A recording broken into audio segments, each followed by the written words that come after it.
Of the DMV.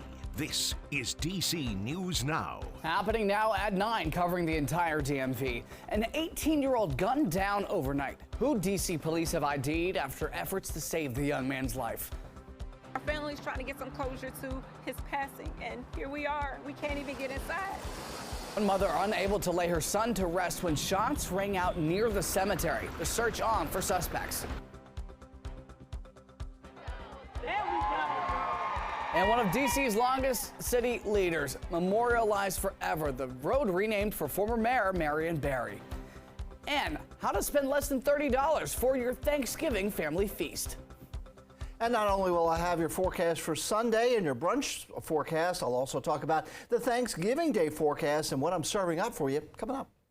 Thank you, Scott, and thank you for joining us for DC News Now at 9. I'm Ben Dennis. Montgomery County Police say that they are investigating 3 separate crashes involving 5 cars in Silver Spring. Check out this traffic video that we shot earlier tonight. It happened on Columbia Pike near Maryland 200. 2 of those crashes are being investigated as hit and runs. Police say that they don't have any suspects in connection to them. 2 people were sent to the hospital with non-life-threatening injuries. We'll keep you posted as that investigation continues. Meantime, DC police say that an 18-year-old was killed in a shooting overnight in Southeast. It happened around 10 o'clock on Waller Court. The victim, now ID'd as Shane Williams of Southeast DC, went to the hospital in a car and died after life-saving efforts. Police offer a reward up to $25,000 for information leading to an arrest and a conviction. This is a time when people are already grieving, already sad about losing a loved one. Meantime, police in Prince George's County say that they still don't have any suspects in custody connected to a shooting near a cemetery in Landover. Police say that 3 people were shot in a van leaving a funeral at New Harmony Memorial Park on Sheriff Road around 2:30 yesterday. Those victims are expected to be okay. But coming up at 9:30, more from a grieving mother unable to lay her son to rest at that cemetery because of the shooting nearby. And the Frederick County Sheriff's Office say that they arrested a former Emmitsburg Town Commissioner Friday after he allegedly assaulted his 13-year-old son. Police say they responded to a report of a domestic incident on North Seton Avenue in Emmitsburg. After investigating, deputies arrested Joseph Anthony Ritz III for assault. Deputies said that the child showed visual signs of assault on his body. And Maryan Barry has already had a building named after him and his own statue. Tonight in the district, another tribute to the late mayor. DC News Now's Dave Laval tells us the latest honor for arguably the district's most colorful and controversial figure. We're standing along what used to be known as Good Hope Road. The reason why we say used to be, this road now has a new name. Maryan Barry Avenue pays tribute to the late mayor and councilman who fought for Ward 8 and the rest of the district. He was always for the poor people, so the poor people always loved Maryan Barry. Count Deborah Pastall among them due to Barry's Youth Jobs program. I joined the workforce, and I worked for the district government for 35 years. Maryan Barry first got elected mayor in 1979. He would win 2 more consecutive terms. But his reputation became forever tarnished following his arrest in January 1990 after he was caught smoking crack during an undercover FBI and D.C. police sting operation. Barry returned to the D.C. Council after his 6 months in prison and even got elected to a 4th term as mayor.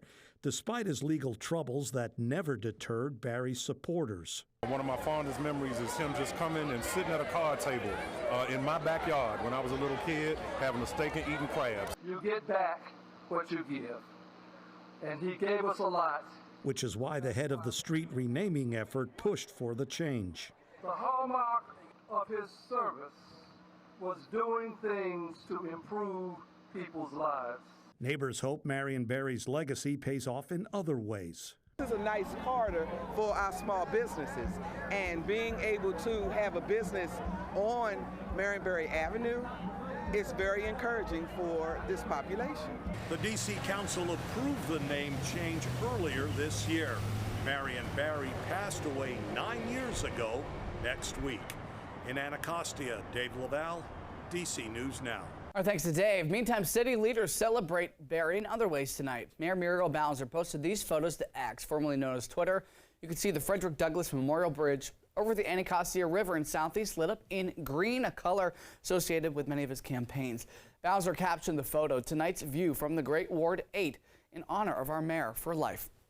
And it was a tight college football matchup at College Park. The University of Maryland taking on number 2 ranked Michigan this afternoon at the Shell. Our sports reporter Jake Rom is at College Park, and we'll have a full game recap later in the show. Meantime, the city of Fairfax kicked off their 37th holiday craft show today. It's a 2-day event held at Fairfax High on Line Run Road in Fairfax.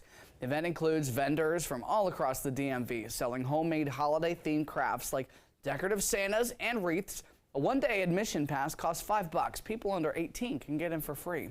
And in Prince George's County, that's where officials hosted their 7th annual Stuff a Truck holiday food distribution event just today. That was held at Six Flags in Bowie. Organizers say that this year's event will provide around 36,000 meals to families in need, including frozen turkeys and other Thanksgiving food essentials.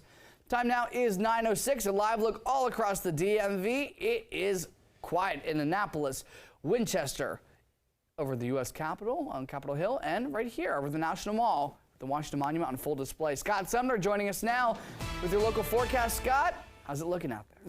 Crisp and cool out there. Look at this, 48 degrees right now, Ben, as we take a look outside our weather window here in the studios in Wisconsin Avenue. Again, it's going to be a very beautiful night. If you're indoors, a nice, comfortable home, looking outside, but if you step outside, you got to have that jacket handy. A little bit of a breeze every now and then, but it is dry, as you saw with that satellite view. Now, with regards to the brunch forecast, as we look forward to tomorrow, since today is pretty much over with, we look towards the 11 and the noon in the 1 o'clock time frame, when a lot of people do go out and have maybe a little brunch after the service, early morning service. Well, these are the temperatures in and around the district and elsewhere across the region. We're looking 52 to about 56 degrees. Again, we'll have plenty of sunshine out there. Make sure you have your sunglasses handy, as we'll have some sun glare out there in the morning if you're driving east. All right, clear and cold night ahead. Sunny and breezy on Sunday, quiet through Monday. Then we're talking about really the next weather maker to arrive here on Tuesday.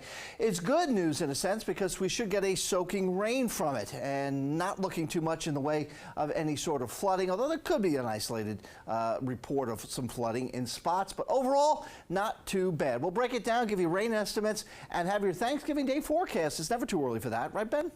Absolutely. Thank you, Scott. Meantime, police in Prince George's County say that they have arrested 3 suspects connected to a murder that happened in Camp Springs. 29-year-old Chanel Slaughter, 34-year-old DeAndre Wilson, and 36-year-old Joseph Lewis now being charged with the murder of 24-year-old Anthony Day Roberts. Police say that Roberts was found suffering from a gunshot wound on Auth Road back on November the 8th. He was found dead on scene. Suspects are facing charges including first and second-degree murder. Switching gears, plenty of people getting ready for that Thanksgiving holiday Scott had just mentioned, whether you're talking meal preps or travel. Well, AAA expects holiday travel will increase 2.3% this year compared to last. And if you're among those driving or flying, our Tosin Fakile gives an idea of what to expect and the best time to make those trips. You're probably starting to pack for your Thanksgiving trip or making plans for when you get there. Well, here are some numbers to keep in mind as you get ready. If you will be driving this Thanksgiving holiday, it will be you and a lot of people. AAA forecast more than 88% of people will be driving and 8.5% will take to the skies. AAA says more people will get behind the wheel this year compared to last year. If you're one of them, expect Wednesday to be the busiest day on the road. Average travel times could be 80% longer in some metro areas. And if you'll be renting a car for Thanksgiving or this holiday season in general, AAA reports the average price for domestic rental car reservation is down 20% from last year. Now, if you're flying, so are about 4.7 million people. Tuesday and Wednesday are expected to be the busiest air travel days and the most expensive as well. AAA says this holiday season, travelers are paying slightly more to fly within the United States compared to going international. The average price of a domestic flight is $681, 5% higher than last year. And keep in mind, the best time to drive is before 11 a.m. on Wednesday. It's not the best idea to drive between 2 and 6 p.m. on Wednesday for your Thanksgiving holiday. In the studio, I'm Tosin Fakile. Back to you. Avoid that rush hour indeed. Thanks to Tosin. WMATA says riders should expect delays this weekend on their metro tracks. On 5 different lines, crews will perform work and rail adjustments on a section of track between Foggy Bottom and Clarendon Arlington National Cemetery. Due to single tracking, Metro says that they will operate significantly reduced frequencies every 26 minutes on the blue and orange lines. Also, the Silver Line service operating between Ashburn and Ballston only. Finally, Red Line trains will operate every 18 minutes between Shady Grove and Farragut North, every 9 minutes on average between Farragut North and Glenmont. The Green Line will run every 14 minutes. Mark your calendars, it's not even December yet, but you can already get excited about DC's biggest spring attraction. You bet. Organizers have already put plans in place for next year's Cherry Blossom Festival. That will begin March 10th and run until April the 14th.